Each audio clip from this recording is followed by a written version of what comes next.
62페이지에 거기 이제 임대료 규제 정책에 보면은 의에 동그라미 2번 내용을 잠깐 보면은 그게 규제 임대료가 시장 균형 임대료 수준보다 높으면은 아무런 영향 미치지 않는다 이렇게 돼 있죠. 지금까지는 아까 전에 이제 규제 임대료가 시장 임대료보다 높게 통제했을 때야, 낮게 통제했을 때야. 낮게 통제하면 이게 이제 위에서 누르는 거기 때문에 위로 올라가고 싶어도 못 올라가죠. 그러니까 왜곡되게 올라가죠. 이렇게 누르다 보면 여기까지 올라가는 이제 문제가 발생한다 그랬어요. 근데 만약에 최고 가격을 이거보다 높게 통제하잖아요. 그럼 최고 가격은 위로는 안 되지만 밑으로는 관계가 없다 그랬잖아요. 거기서 누르다 보니까 결과적으로 이게 어디로 돌아와? 균형으로 돌아오게 돼 있어요. 그래서 균형보다 만약에 높게 통제하면은 아무런 효과가 없다는 겁니다. 시장에. 아무런 효과가 없다는 것은 임대료라든지 거래량이라든지 그 질이 있죠, 질. 이런 데가 규제가 이전보다 똑같다는 뜻이야. 결과적으로 최종적으로 보면은 균형보다 높게 통제하면은 결국 균형으로 돌아가기 때문에 균형 상태에서 거래가 이루어지니까 균형보다 높게 통제하면 시장 참여자들이 정부가 규제하고 있는 걸 지금 모르고 있는 상태입니다. 이렇게. 그러니까 규제를 잘못한 거죠. 이렇게. 그래서 우리 시험은 주로 낮게 통제하는 걸 내겠어요? 높게 통제하는 걸 내겠어요? 낮게 통제하는 걸 내고 문제상에서 균형보다 낮게 통제했는지 높게 통제했는지가 주어져 안 주어져요? 주어져. 높게 통제하면 아무런 변화가 없다. 이거 하나만 아시면 됩니다. 그렇게 요거는 이제 중요한 부분은 아니고, 그런데 이제 임대료 규제만 가지고 계속 낼 수가 없기 때문에 서포트하는 경우로 63페이지 임대료 보조가 시험에 나오는 겁니다. 두 번째로 임대료 보조. 얘는 직접 기입이야, 간접 기입이야, 얘는? 이건 간접이죠. 왜? 보조니까. 그죠? 간접적 기입 방식인데, 임대료 보조 정책은 아까 전에 임대료 규제했을 때 그 효과가 많이 있었잖아요. 장기 효과가. 근데 그 효과적인 측면을 논하다 보면은 이제 특히 문제가 되는 것이 그 시장에 부담을 갔었어요. 특히 뭐가 발생하냐? 사회적 비용이 생긴다는 게 문제가 돼. 자원은 희소하고 굉장히 중요한 건데 그 자원이 이제 낭비되는 문제가 발생하는 심각한 내용입니다. 그래서 이제 그 사회적 비용이 생기지 않으면서 그 임차자를 위해서 하는 방법이 뭐가 없을까? 낮게 통제하면 아까 이제 사회적 비용 요게 생기는 게 문제가 돼가지고 그러면은 이제 그 임대료 보조 정책은 수요와 공급이라는 항상 임대주택 시장에 동일한 임대주택 시장에 개입하는 거니까 요거를 그대로 존중을 하되 요게 임차자들이 있죠. 소비자들의 구매력을 키우는 식으로 한번 해보자. 그래서 소비자한테 보조금을 지급하는 소비자 보조가 이제 시험에 주로 나오는 겁니다. 소비자한테 보조금 지급, 소비자 보조. 물론 생산자한테 지급하는 생산자 보조도 있어요. 근데 정답으로 체크한 거 보면은 100%가 다 소비자 보조로 나오고요. 내용도 거의 99%가 소비자 보조로 나옵니다. 생산자 보조가 안 나오는 배경은 이제 좀 이따 말씀드리고, 어쨌든 생산자 보조는 누구한테 지원해 주는 걸까요? 임대인? 아니에요. 임대인한테 지원해 주는 것은 소비자 보조고, 생산자 보조는 건설회사 있죠? 건설의 생산이니까 건설회사들이 임대주택을 잘 안 지으려고 그러죠. 왜? 임대주택을 생산하는데 굉장한 비용이 많이 들잖아요. 근데 임대주택을 운영하면은 그 회수가 시간이 많이 걸려. 그리고 가장 귀찮은 게 임대인이 돼서 관리하는 문제가 생기죠. 추운 날 보일러가 터졌어요. 그러면 어떻게 돼야 돼? 그 관리부서에서 뛰쳐가셔야 되죠. 그러니까 그게 이제 귀찮으신 거야, 이게. 그래서 이제 보통 분양을 선호하지 건설회사들은 이제 뭐죠? 임대주택을 안 지으려고 그럽니다. 그래서 그럼 민간 임대주택 생산을 촉진하기 위해서 지원해 주는 게 생산자 보조입니다. 논리적으로 이제 많이 낼 수는 없고 주로 이제 소비자 보조로 나오게 됩니다. 소비자 보조에 대한 논리 밑에 생산자 보조가 있는데 그건 좀 이따 논하도록 하고, 그 다음 페이지 방가를 이번에 올해도 다 소비자 보조로만 냈어요. 그래서 소비자 보조는 두 가지가 나옵니다. 두 가지. 물론 당연히 임대료 규제 정책에 대한 내용과 비교하는 차원으로 여기서 이제 효과가 우선해요. 소비자한테 보조금을 지급하면 소비자들의 실질 소득은 증가할까요? 감소할까요? 당연히 증가하겠지. 보조금 줬으니까 임차자들의 소득이 늘어났을 거 아니에요. 그럼 여기서 한번 판단해 보건데 소득이 증가시킨 효과가 소비자 보조잖아요. 그렇죠? 그러면 소득이 나왔을 때 구분되는 재화가 뭐하고 뭐가 있었죠? 소득하면 떠오르는 거. 1번 정상제 열등제, 2번 저제 그제. 뭐예요? 정상제 열등제 있었죠? 괜찮아요. 아니면 우리는 아직 시작도 안 한 상태이기 때문에.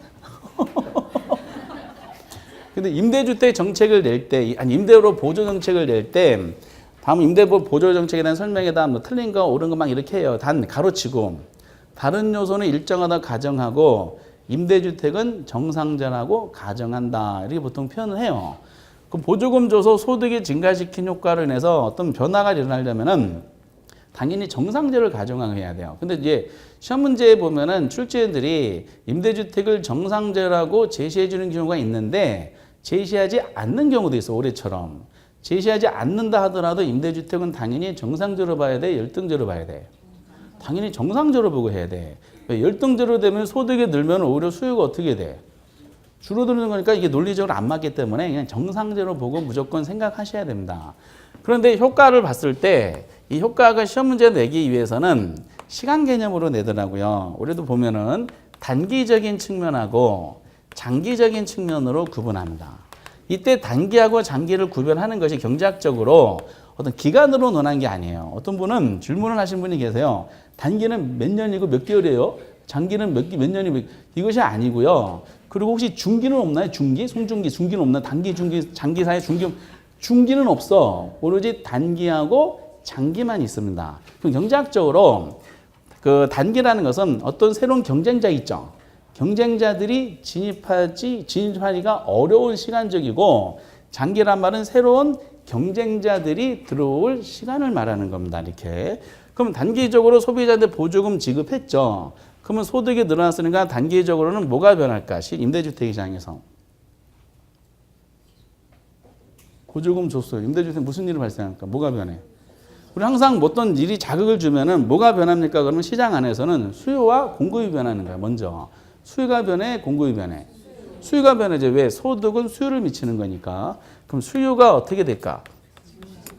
증가되겠죠. 여기서 또 근본적인 한번 여쭤보겠어요. 임대주택에 대한 수요가 증가됐잖아요. 이 수요 증가는 수요량의 변화인가요? 수요의 변화인가요? 수요?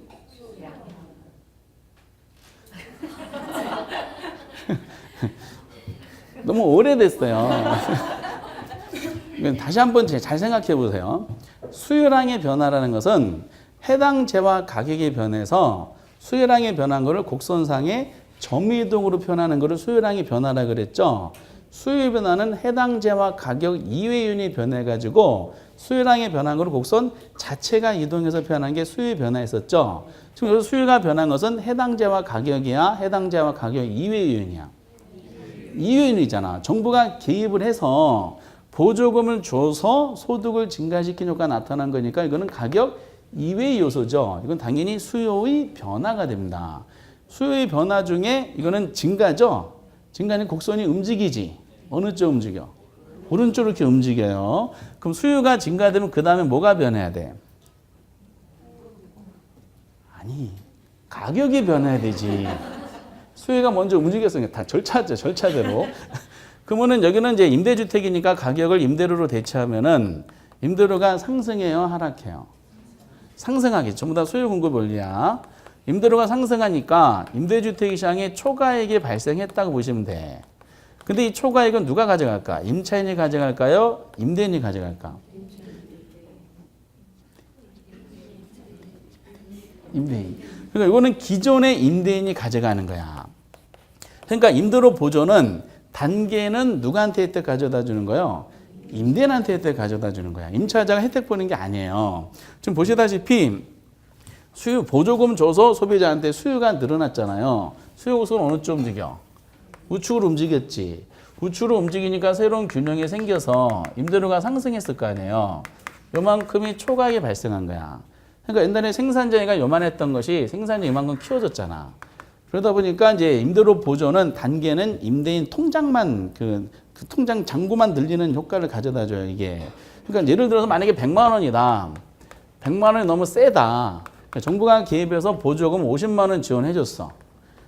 그러면은 이제 정부 생각에 임차자가 50만 원만 부담하면 되는 거잖아요. 실질 부담금은 줄어들었죠. 그러면은 이제 정부 생각은 그렇게 했지만은 문제는 시장이 이 내용을 알아요, 몰라요? 보조금 나간 거. 당연히 알지, 시장이. 시장이 아니까 수요가 늘어났죠. 임대인이 그걸 아니까 임대료를 높여버려. 얼마로? 150만 원으로 높여버리는 거야. 그럼 결과적으로 임차자는 기존과 보조금 지급하기 전과 사실상 똑같은 비용을 부담하죠.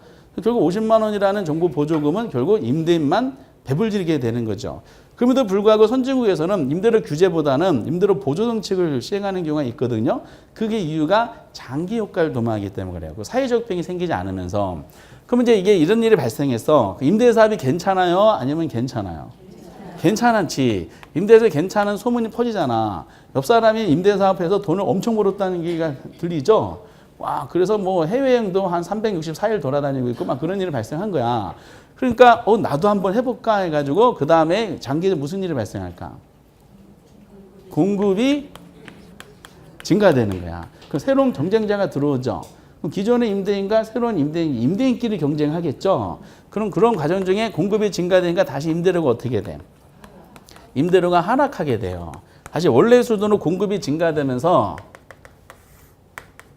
원래 수준으로 임대료가 하락하게 돼요. 다시 100만 원 됐지. 다시 100만 원 돼서 이때 이제 보조 효과가 나타나는 거야. 100만 원으로 임대료가 됐으니까 보조금 계속 50만 원 지원했잖아요. 임차자 실질 부담금은 50만 원 되는 거야. 그러면 장기적으로 보면은 임차자들도 혜택을 봐요, 못 봐요? 혜택을 보는 거야. 임차 혜택 보는 것이 실질 임대료가 하락하기 때문에 그래요. 임대료가 하락. 요것이 시험에 나오는 내용입니다. 올해도 어떤 게 나왔냐면은 임대료 보조 정책을 시행할 경우에 장기적으로 공급은 증가한다 그랬어요. 이 부분이 제일 많이 나와. 임대료 보조에서는 장기적으로 요게. 그런데 올해 또 나왔어, 이게. 그런데 아까 임대료 규제랑 완전히 다르죠. 임대료 규제는 장기적으로 공급이 어떻게 됐었어요? 임대료 규제. 너무 오래됐어, 쉬는 시간이. 아까 임대료 규제하면은 목차를 4개 잡아들었는데 요만했던 것이 규제하니까 공급이 줄었었잖아. 공급이 줄어가지고 공급이 줄어드는 모습이 신규가 안 들어오고 기존 것이 빠져나간다 그랬죠. 그렇죠? 다른 데 전환하니까. 그러니까 결국 임차자들이 이사할 집이 없어지죠. 주거 의존이 저하되니까 임대인이 요구하는 암시장 임대를 받아줄 수밖에 없는 상황이니까 암시장 피해를 본다 그랬었잖아요. 너무 오래돼가지고 이걸 잊어버려도 괜찮아요. 앞으로 똑같은 내용을 한 100만 번 해드릴 테니까. 기억하기 싫어도 그냥 기억하게 돼 있어요. 하기 싫어, 공부하기 싫어. 근데 맞췄네? 이렇게 발생하니까 너무 고민하지 마시고. 그런데 여기는 공급이 증가되니까 임대주택이 많은 거야. 그러니까 임차자들이 임대인한테 휘둘릴 여지가 있다 없다? 없다는 거예요, 이렇게. 근데 이거를 암기가 아니라 지금 당장이니까 암기해가지고 해결되는 게 아니라서 이거를 이제 수요 공급의 원리로 그냥 이해하시면 돼. 무조건 수요 공급이니까, 내용상으로. 그러면은 당연한 논리인데 여기까지 한번 보면은 보조금 줬잖아. 그렇죠? 정상제야. 그럼 수요가 늘었지. 수요 증가는 뭐가 발생해? 가격 상승. 가격 상승하면 그 다음에 공급 증가. 공급 증가는 가격 하락. 이런 일이 연결이 되는 거죠. 수요 증가는 가격 상승. 가격 상승은 공급 증가. 공급 증가는 가격 하락. 이런 논리가 나오기 때문에 그냥 수요 공급을 하시면 돼요. 다시 수요 증가는 가격 상승. 가격 상승하니까 공급자가 대박. 장기 공급이 증가되니까 가격 하락. 가격 하락하니까 소비자가 대박. 이렇게 이제 흐름에 의해서 논하는 거예요. 그래서 보조 정책은 그래서 임대료 규제만큼을 이렇게 치열하지 않아가지고 지문이 나오는 게 좀 제한을 받습니다. 이렇게 너무 단순해가지고. 그래서 이거는 수요 공급을 하시지 막 임대료 보조 정책 수요 증가하고 공급 가격 임대료 상승하니까 또 까먹었네 수요 증가 이렇게 하는 것이 아니고 수요 공급의 원리로 자연스럽게 정상제 논리로 하면 되는 겁니다. 이렇게. 언제 이걸 다 암기를 해요? 수많은 그 600페이지를 어떻게 다 암기를 하겠어? 이해를 통해서 스며드는 식으로 이제 하시면 돼요. 스며들지 않는데 아니야 스며들어 나중에 계속 이렇게 그러다가 벼락 맞아요. 이렇게 어느 벼락 맞는 시기가 완성이 되는 거야. 그러다 보니까 출제위원들이 이걸 어떻게 지문이 제한을 받네. 맨날 임대료 규제만 가지고 문제를 만들 수가 좀 그렇지 않느냐. 그래서 유형을 낸 적이 있었어요. 소비자 보조의 유형. 책에도 박스 안에 보조 제도라 그래가지고 또 보조 참고 위에 보면은 동그라미 2번이 있어요.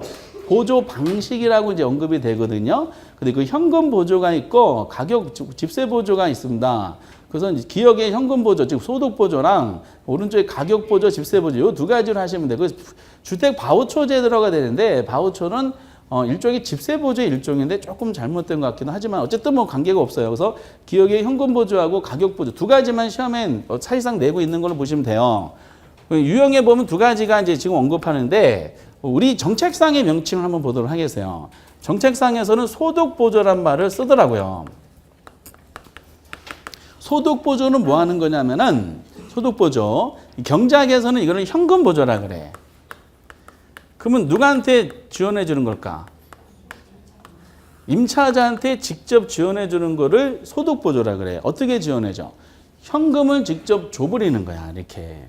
그리고 정책상의 명칭이 집세 보조란 명칭을 써요. 집세 보조는 경제학에는 가격 보조라 그래. 가격 보조. 가격 보조인데 이거를 우리 부동산 임대주택을 하면 결국 가격이 임대료로 바뀌어서 임대료 보조다라고 할 수가 있어요. 소득 보조, 가격 보조 이런 식으로.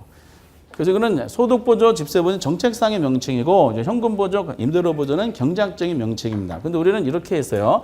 집세 보조는 누구한테 지원해 주는 거냐면은 임대인한테 지원해 주는 거야.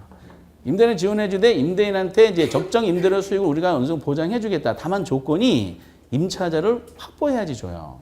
근데 이런 소득보조, 집세보조 형식이 부동산 쪽에 있는 것이 아니라 어린이집에도 지원해 주는 경우가 있어요. 어린이집한테 정부 지원금이 나가요, 안 나가요? 나가는데 그냥 나가진 않죠. 원화를 확보하면은 나가잖아. 그렇죠? 원화를 확보하지 않으면 안 줘요. 다만 확보되면은 원화의 국가 보조금이 나가고 그 부모님한테는 카톡이 날라오죠. 그 문자로 정부 보조금 얼마? 그리고 본인 부담금 0원 이렇게 나갑니다. 근데 현금 보조도 지원하는 게 있어 없어요? 있죠. 그렇죠. 왜? 어린이집 못 보내신 분은 원화분한테는 부모님한테 현금 10만 원인가 20만 원 지원해 주죠. 그 원화 보육에 써요? 아니면 회식비 써요? 회식비 쓰더라고. 그렇게. 그런데 이제 어린이집에서 그걸 악용해 가지고 가라 장부를 만들어 가지고 정부 보조금을 받아서 걸리는 경우가 있습니다. 어쨌든 이제 두 가지 이거는 이제 시행한다 잠깐 보시면 되고, 근데 개념을 나온 적은 없더라고요. 그 개념 나온 적이 없고 이제 이게 드문 케이스니까 비교하는 식으로 나와. 그게 밑에 동그라미 니은본하고 디귿본에 나오는 건데 그 결과만 아시면 돼. 효용.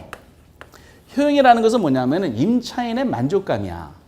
임차인의 만족감 면에서는 소득 보조가 클 것 같아요. 집세 보조가 클 것 같아요. 소득 보조가 더 커. 임차인의 만족감에서는. 왜 그런지 아시겠지? 경제학적으로 선택의 폭이 넓기 때문에 그래요. 현금을 직접 주다 보니까 임차자는 현금 받은 거 가지고 본인이 마음에 드는 임대주택을 선택할 수가 있어. 근데 이거는 선택할 수가 있다 없다. 집세 보조는.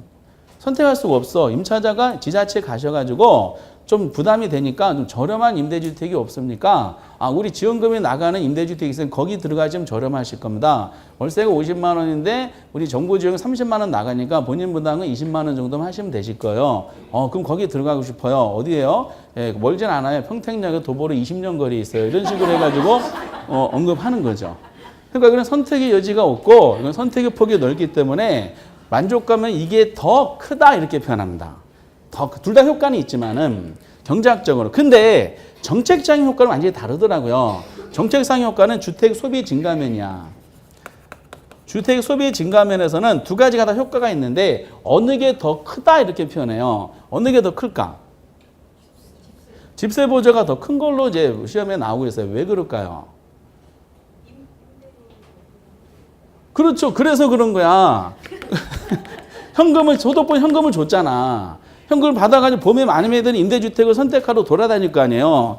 날씨가 춥잖아. 돌아다니다가 갑자기 허기 가지고 옆에 어묵집을 판매하는 집이 있어요. 그러면 그냥 지나가요? 들어가야 돼? 날씨가 춥잖아. 그래서 들어가가지고 어묵을 한 20개 먹죠. 또 찾다가 돌아다니다가 옆에 또 어묵집이 또 있어. 들어가 안 들어가? 6개월 동안 돌아다니다 보니까 현금 보조를 다 써버리는 거야. 그러니까 이 현금을 직접 주면 이게 다른 데로 유용될 가능성이 많다라는 거죠. 근데 그 유용될 가능성이 있어 없어? 있어요?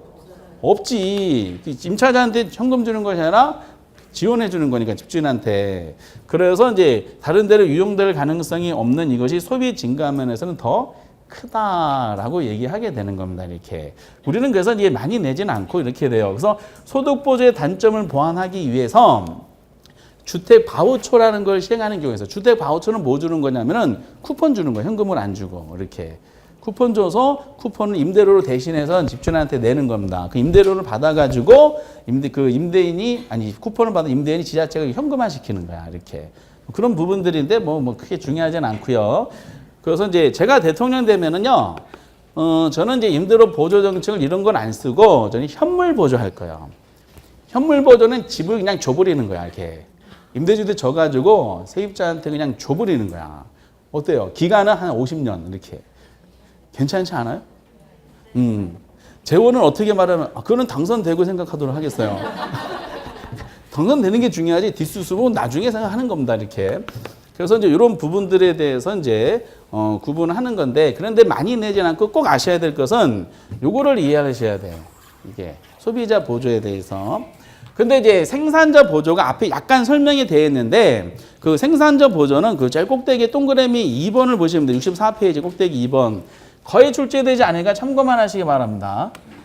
물론 생산자 보조하고 소비자 보조가 있다는 식으로 언급하기도 해요. 생산하는 거니까. 주로 이제 그 생산자 보조는 건설 자금을 지원해 주는 거야. 그런데 문제는 생산자한테 보조금 지급했잖아요. 단기하고 장기를 구분하거든요. 단기적으로는 아무런 효과가 없다고 알아두세요. 생산비를 건설 자금 지원했다고 해서 바로 임대주택이 나와요? 몇 년이라는 생산 기간이 필요하잖아요. 바로 나오는 것이 아니라 이것이 단기는 아무런 효과 없고 그 효과가 장기에 나타나. 그 생산 지원금 했으니까 장기적으로 뭐가 움직인다고 해야 돼? 공급이 증가된다고 해야 되지. 그 다음에 일사철 공급이 증가되니까 뭐가 발생해? 뭐가 변해? 그 가격, 그 임대료가 어떻게 돼? 하락한다고 해야 되지. 임대료가 하락하니까 그 다음에 또 뭐가 발생해? 수요가 증가되는 거잖아. 그러면은 생산자한테 보조금을 지원해줘 가지고 소비가 늘어나는 효과는 장기야, 단기야? 장기적인 효과가 나타나는 거야. 근데 소비자한테 보조금을 지원해 주잖아요. 수요가 늘어나는 것이 언제 나타나? 단기, 바로 나타납니다, 이게. 그래서 이제 즉각적인 만족감을 가져다 주기 위해서 소비자 보조를 많이 하더라. 이거는 좀 정체불명이고. 그래서 우리는 이제 소비자 보조 위주로 내용을 이렇게 보시면 된다. 이렇게 중요한 이제 사실은 합니다. 그리고 책에 보면은 양가로 3번에 65페이지 공공임대주택 공급 정책이 세 번째로 나와 있어요. 이거는 제일 적게 나와. 공공임대주택 공급 정책. 공공임대주택 공급 정책 하다 보면은 실판이 너무 높아서 그래요. 우리 학원이 단전 높였으면 좋겠어요. 이렇게 높은 학원은 평택이 유일무이합니다. 다른 분들도 아마 저 위에는 못 쓰실 것 같아. 좀 높여달라 그랬는데 안 높여줬어요. 어쨌든 이렇게. 그래서 평택 금요일만 지나면은 어깨가 엄청 아파. 목도 아프고. 이게 이제 민간 임대주택에 대한 논리입니다. 이렇게 이제 잘 잡아보시고, 근데 민간 임대료가 너무 비싸다. 강제로 내려면 아까 말씀드렸듯이 임대료 규제가 되는 거지. 그대로 놔두고 이걸 존중하면서 이걸 지불할 능력을 임차자한테 지원해서 키우자. 이게 임대료 보조가 돼요. 그러지 말고 그냥 스스로 버티지 못하게 내려보게 한번 해보자. 그러면은 요 민간 임대주택과 경쟁 관계 있는 지역에다가, 대체 지역에다가 공공임대주택을 공급을 해버리는 거야. 다만 이 공공임대주택은 민간 임대주택보다 무조건 임대를 싸게 해야 돼, 비싸게 해야 돼. 요게 좀 나와. 이게 개념 위주로 나옵니다. 그래서 공공임대주택 공급정책은 민간 임대주택의 임대료보다 낮은 임대료 수준을 가진 임대주택을 공적 주체가 직접 공급하는 거다 이렇게 표현합니다. 그럼 만약에 10만 원짜리를 공급했다라고 한번 가정해 보세요. 이 지역에다가 공급하면은 이게 어디에 미치는 거? 민간 시장에 미치는 충격파를 물어보겠죠. 여기서 가정이 있어요. 가정이 뭐냐면 임대주택 시장이 두 가지가 있다. 가정에 공공 임대주택 시장하고 그리고 민간 임대주택 시장이 있다라고 가정합니다. 바뀌었네. 이쪽에다가 민간 임대주택 집어넣고 여기다가 공공 임대주택 시장이 있다라고 가정을 합니다. 근데 이 가정이 뭐냐면은 이 민간 임대주택하고 이 공공 임대주택 있죠. 질적 수준에 대한 가정이 있어야 돼요. 그럼 질은 어떻게 될까? 민간이 높을까? 공공이 높을까? 같을까? 가정은. 이걸 같다고 가정해야 돼. 제발 민간이 좋다라고 하지 마셔야 돼요. 민간이 높다 좋고 이거는 고질이고 이건 공공은 저질이라고 하잖아요. 그러면 저질을 아무리 공급해봤자 고질은 영향을 안 받아. 그러니까 두 주택 상식적으로도 항상 요예를 드는 민간 주연 배우가 남자 주연 배우가 원빈이 있어. 원빈이 몸값이 너무 높다 그래서 정부가 영화 제작 환경을 이제 개선시키기 위해서 공공 주연 배우를 집어넣는 거야. 누굴 집어넣어? 김덕규 집어넣는 거야. 근데 김덕규는 초저질이야. 대신에 가격이 아주 저렴해. 그 민간 충무로 시장에서는 공공 주연 배우, 민간 주연 고질인 원빈을 써요. 초저질인 김덕기를 써요. 싸다고 해서. 그죠? 원빈은 그냥 쓰는 거야. 이렇게. 그러니까 고질은 영향이 미치는데 초저질을 아무리 집어넣어봤자 고질은 영향을 안 받아요. 그럼 이것이 영향을 받게 만들려면은 해당 시장에서 거래되는 물건이 대체재를 가정해야 돼. 대체재는 동질적 상품이야? 아니면 이질적 상품이야? 그래서 민간하고 공공을 동질적 상품이라고 가정하셔야 돼. 자꾸 이거를 민간이 좋다 하셔야 되는데요. 지난번에 부영에서 건설한 민간 임대주택은 초저질이었잖아요. 반드시 민간이 좋은 것은 아니고 이론상으로 뭐냐면은 동질적 상품이다라고 가정하시고 그래서 대체재를 말하는 겁니다. 그럼 대체재는 소비자는 어느 걸 선택한다? 싼 거를 선택하는 거야. 그래서 이 저렴한 임대주택이라고 공공을 가정하는 겁니다. 공급했을 때 민간의 충격에 대한 논리인데 이 시장에서 동그라미 이것도 시험 문제가 단기적인 면에서 장기적인 면에서 구분해서 시험 문제네요. 단기적으로 무슨 일이 발생할까? 민간 쪽에서.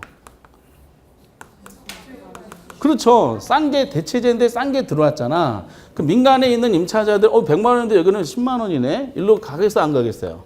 공공이 공급된 지역으로 이동하겠지. 저한테로 이동하는 거야. 공공 주연 배우 원빈과 동질적이니까. 그러면은 이제 단기적으로 민간에 대한 뭐가 발생한다 해야 돼? 수요가 어떻다고 해야 돼? 감소하는 거예요. 그럼 수요 감소하면 곡선이 움직이겠지. 어느 쪽 움직여요? 왼쪽으로 움직이겠지. 이렇게. 임대료가 어떻게 돼 그러면? 하락하겠지. 수요가 감소하니까 민간 쪽에 임대료가 하락한 일이 발생해요. 그럼 임대료가 하락하니까 소득 재분배 효과가 나타날까 안 나타날까? 나타나잖아. 옛날에 임대자 소득 이만큼인데 요만큼이 빠졌죠. 임차자 이익이 이만큼 커지게 되는 겁니다. 이렇게. 그래서 임대료가 하락하게 돼요. 소득 재분배가 나타나고 그러면은 여기 민간의 임차자 혜택 봐야 안 봐요? 혜택을 보는 거야. 그리고 공공으로 이주한 임차자도 혜택 봐 안 봐? 혜택 보기 원래 싼 데 들어갔으니까. 그래서 공공에 공급되잖아요. 이론상입니다. 이게 현실적인 건 제가 보니까 안 그런 것 같은데 단기적인 면에서 공공으로 이주한 임차인과 민간에 남아있는 임차자 있죠. 둘 다 혜택을 본다라고 아셔야 돼. 이건 시험에 나왔어. 언제다? 단기적으로. 이해가 되시지? 근데 누가 제일 뿔따고 나겠어? 민간 임대인이 뿔따고 나잖아. 임대료가 떨어졌다는 것은 본인의 수익성을 악화시킨 거잖아요. 그 민간 쪽에서 임대는 장기적으로 대비하겠지 이제는. 무슨 조치 취할까? 임대 사업을 안 하지. 그러면 결국 뭐가 발생한다는 거야? 공급이 감소한다는 뜻이야. 공급이 감소시켜야지 임대료가 회복되잖아. 다시 임대료가 어떻게 돼? 여기까지 보면 전부 다 수용급이 올리라는 걸 알 수가 있겠죠. 그렇죠? 이렇게 해놓고 다시 수용급 공부하시다 보면은 또 맛이 달라. 나중에 뒤에 다 나오는구나. 이런 식으로. 공급이 줄어드니까 여기 있던 것이 공급이 이만큼 줄어들어.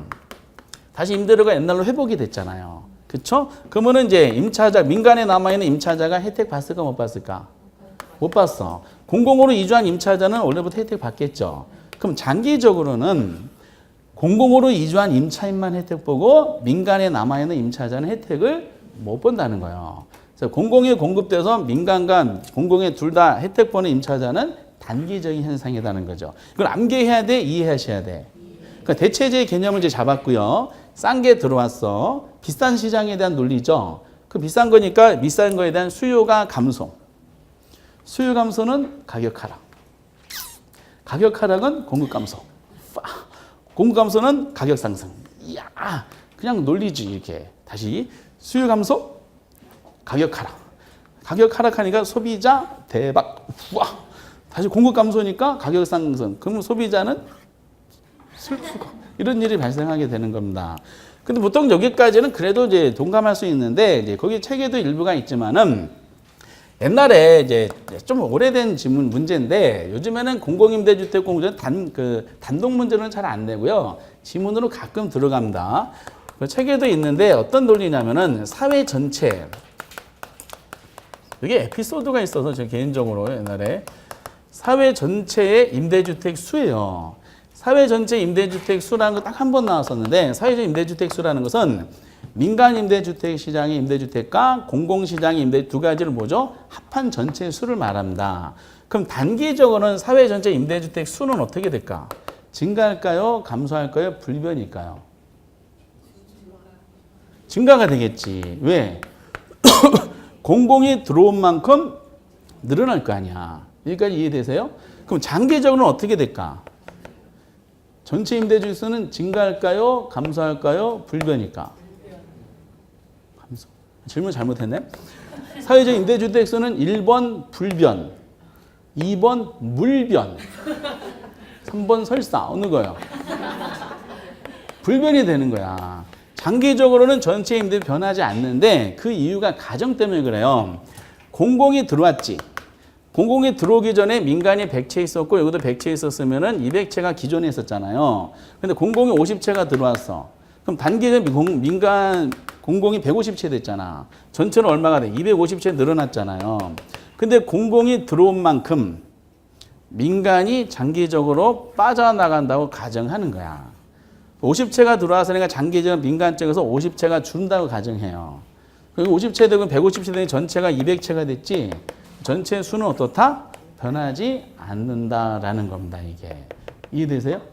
그래서 이제 내용상으로 민간 쪽에 대한 논리를 책에 있기 때문에 잠깐 언급해드리면 많이 내진 않아요. 제가 이걸 에피소드가 꽤 됐는데 8년 이상 노량진 쪽에서 수업을 하는데 거기서 이제 뭐죠? 이제 그 수강생이 많았었어요. 근데 갑자기 이걸 해드리는데 가정입니다. 가정입니다를 계속 해드리는데 저 뒤에서 어떤 어르신이 전체 수는 이제 단기 증가하고 전체는 불변입니다. 이래서 그렇습니다. 했는데 새 보셨나요? 라고 한 적이 있었어요.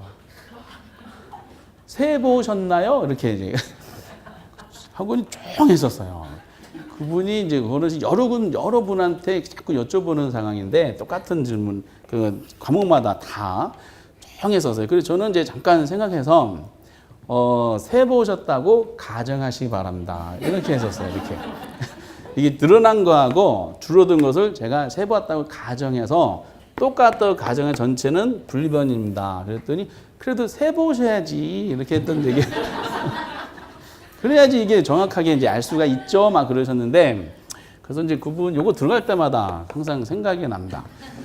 어쨌든 이제 이 세 가지 주택 정책이에요. 임대주택 정책이 정치적 기능하고 있었죠. 정치적 기능을 이제 구현하기 위한 대표적인 정책이 규제, 보조, 공급이다라는 세 가지 논리를 가볍게 한번 생각해 보시고 근데 결론적으로 보면은 결국 이제 이 베이스를 깔기 위해서는 뭐에 대한 해석이 있어야 돼요. 수요, 공급에 대한 해석이 좀 돼야 되지 않느냐. 결국 이제 내용도 올해 문제 보면 이게 정책 문제인지 수요 공급 문제인지가 판단이 안 될 정도였었어요. 어떤 정책 수단이 집어넣었다. 그러나 결과는 수요 공급이 움직이고 내용이 옳으냐 틀리냐 이렇게 여쭤보는 거더라고요. 그래서 수요 공급을 참 완벽하게 보시고 이거 하시다 보면은 자연스러운 이제 내용이 나오게 됩니다. 그래서 이제 아까 이제 그 두 가지를 이제 아주 대표적인 거를 해봤는데 지금 보신 내용이 올해도 29회 때 세 문제 가능성이 있는 주제다. 두 가지 내용이. 나눠드린 프린트가 있어요. 나머지 문제 한번 풀어볼게요. 6번에 보면은 시장 균형 임대료보다 낮은 임대료 규제에 있었죠. 일반적인 임대료 규정책이야. 임대주택을 질적으로 저하시키고요. 기존 세입자 주거를 촉진시킨다 돼 있어요. OX. X죠. 뭐가 어느 부분이 틀렸어요? 주거율은 촉진하는 게 아니죠. 주거율은 어떻게 된다? 저하된다 이렇게 하셔야 돼요. 왜? 공급이 줄어드니까. 논리적인 내용이고 6번은 X고 이거 참 자주 나온 질문입니다. 7번의 규제 임대료가 시장보다 낮을 때 또 똑같은 논리죠. 그 임대료 규제는 장기적으로 민간 임대주택 공급을 위축시킨대요. 위축시킨다는 것은 민간 쪽에서 공급이 감소한다는 뜻이죠. 아까 감소했어요? 아니면 증가했어? 감소했지. 임대료 규제는 감소한 거야. 그래서 이것도 맞죠, 이것은.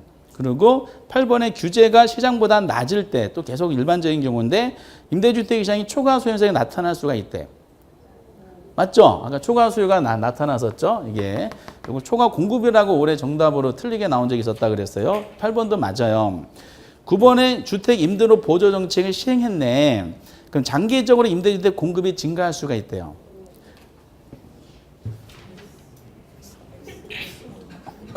너무 오래됐는데 여기 올해 나온 지문이야. 이거 28회 때 임대료 보조 정책을 시행했다 그랬지. 장기적으로 공급이 어떻다 그랬어? 증가하게 되잖아. OX. 5가 되는 겁니다. 이렇게. 요거를 한 옛날에 보면은 두 번인가 감소로 이제 정답으로 틀리게 나온 적이 있었어요. 이거는 맞아요. 공급은 증가. 5고.